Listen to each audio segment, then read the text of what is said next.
Welcome to the Profile Corner. In today's video, I'll be taking a look at this Delta Unifence. It has a few issues. It's mounted onto my Delta contractor saw that I've had since the early 1990s. It originally came with this mounted on it when I bought it used. And we've got a problem here. The first problem is that when the fence is fully locked down, this arm should be nearly vertical. And right now it's at about a 45-degree angle, or maybe even less than that. And so that's one of the issues that I've got with it. Another issue is that when I move this, and I set it in a position that I want it to be in, the fence will jump slightly. As you can see there. Okay, now let's take a look at how the fence jumps slightly when it's locked down. I'm going to lift it up. I won't move it side to side using the handle. Instead, I'll move it side to side using the fence arm, as I usually do. And I'm just going to set it so that it's lined up with the miter fence here. And I'll lock it down. And it shifted over a couple thousandths here on the end, I saw. And on this other end, it also shifted over slightly. Let's try it again.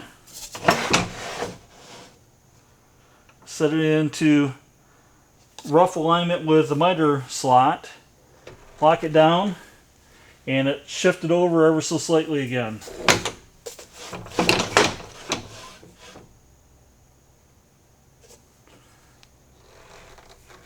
Yeah, that time it did not seem to move. So it's a little bit erratic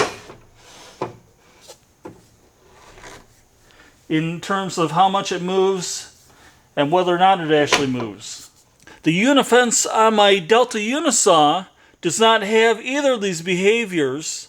When the handle locks down, it locks down almost in the vertical position and the fence never jumps. So I want to see what I can do to get this tuned up so that it's working as well as the Unifence on my Unisaw. For comparison, this is the Unifence on my Unisaw.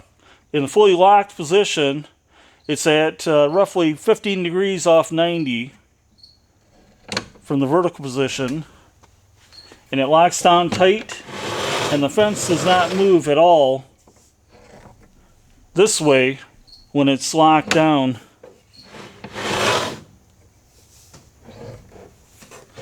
If it does move at all, it's not perceptible. I always use this indicator down here to pick my position, so even if the fence shifts ever so slightly, I don't notice it because this end down here never shifts, and it's always lined up correctly with the ruler.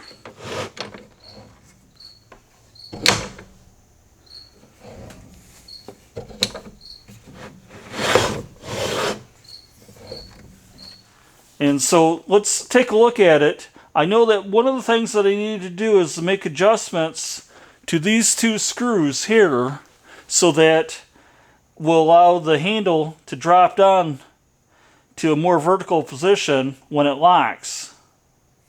Let's flip the fence assembly over so we can take a look at the underside of it.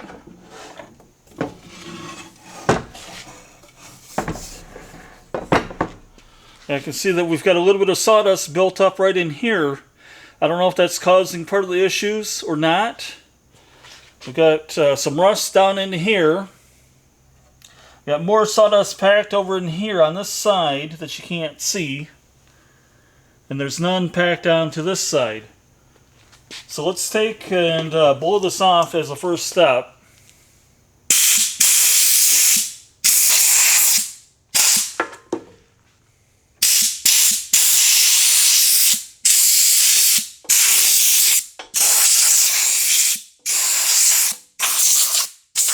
At some point here, it looks like my indexing window got damaged and fell off or broke off, and I don't know if I'll be able to 3D print a replacement for that, or if I can come up with another window through maybe eBay or something like that.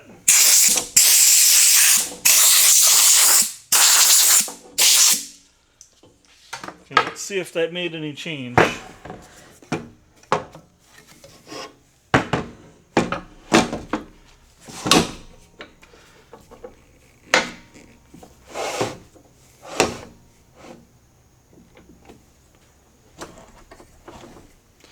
And that did help a little bit. It's still not going fully vertical here. So let's get out Allen wrenches. And I believe that this is a 1/4 inch. Let's back this off just maybe a 1/4 turn.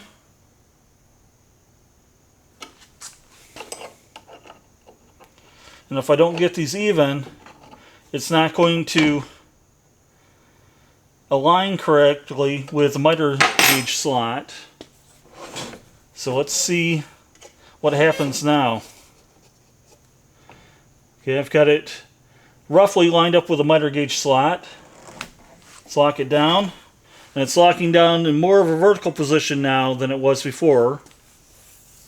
It looks like it's reasonably straight with a miter gauge slot. I'll back this out one more time here. Roughly another 1/4 turn. Or 1/8 of a turn.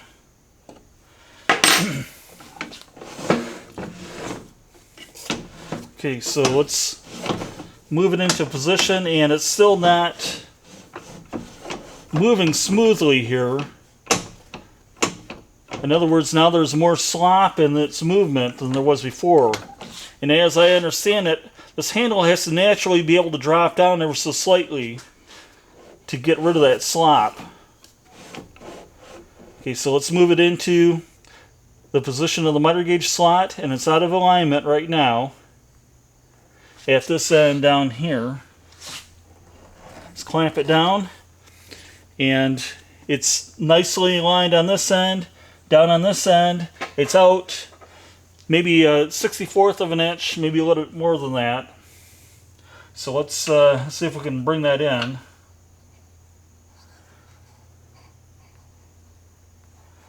Okay, and I've got to go the opposite direction with it.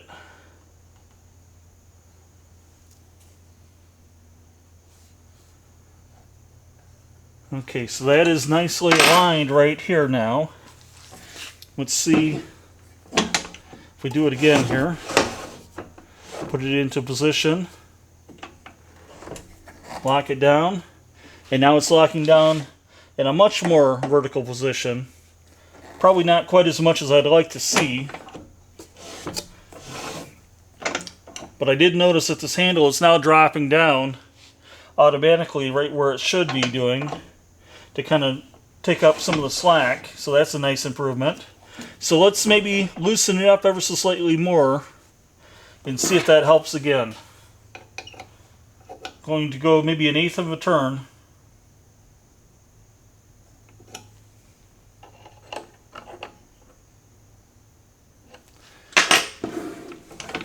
Okay, let's try it again here.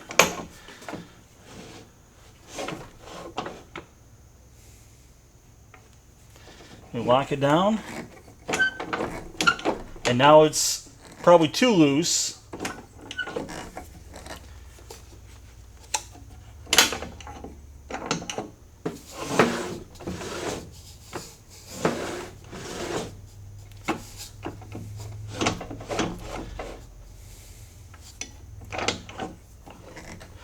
Okay, so I backed these off just a little bit too much, so I'm going to tighten them up again. 1/8 of a turn.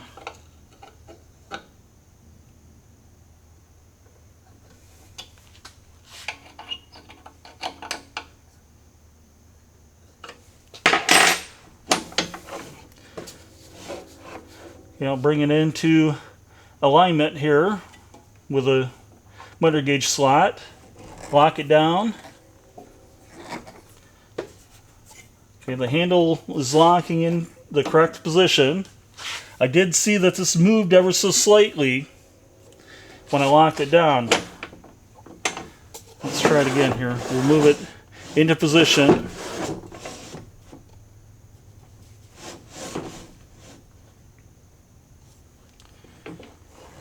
Lock it down. Okay, it's lined up with the miter gauge slot. Try to come in from the other direction now. And let's see if it moves. It did move ever so slightly. So I'm not real happy that it's still moving. And it could be that maybe we just need to add in a little bit of lubricant back up in this area here where the handle's at. So I've got some spray lubricant here. This is Blaster Dry Lube.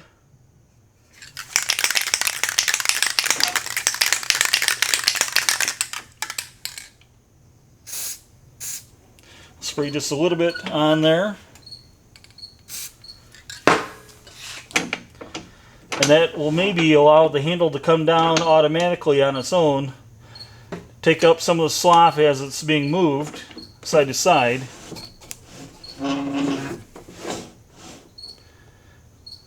Okay, we'll get it into position, lock it down.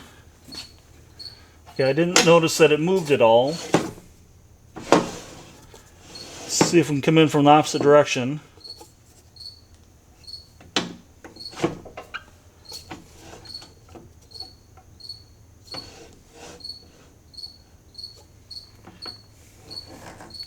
Okay, it did shift over slightly there. This end here stayed in the same spot.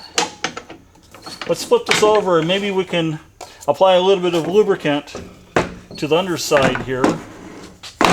I noticed that this is quite rusty up in here.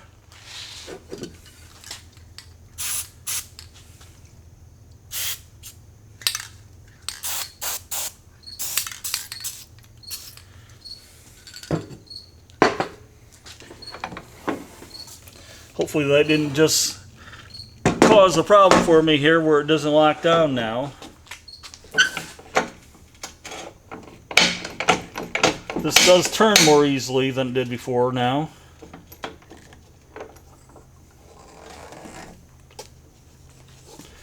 It's still holding its position well.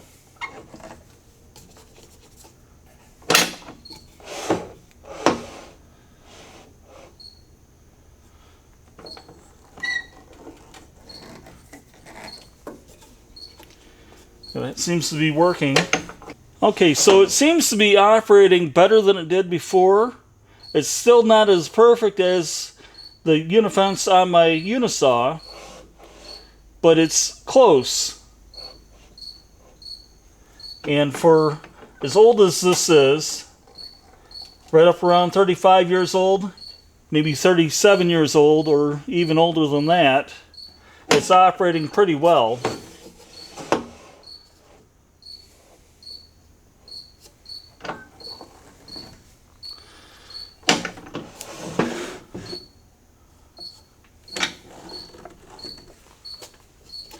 Okay, on the last two lockdowns, I didn't get any side-to-side movement out of the fence, so that's good.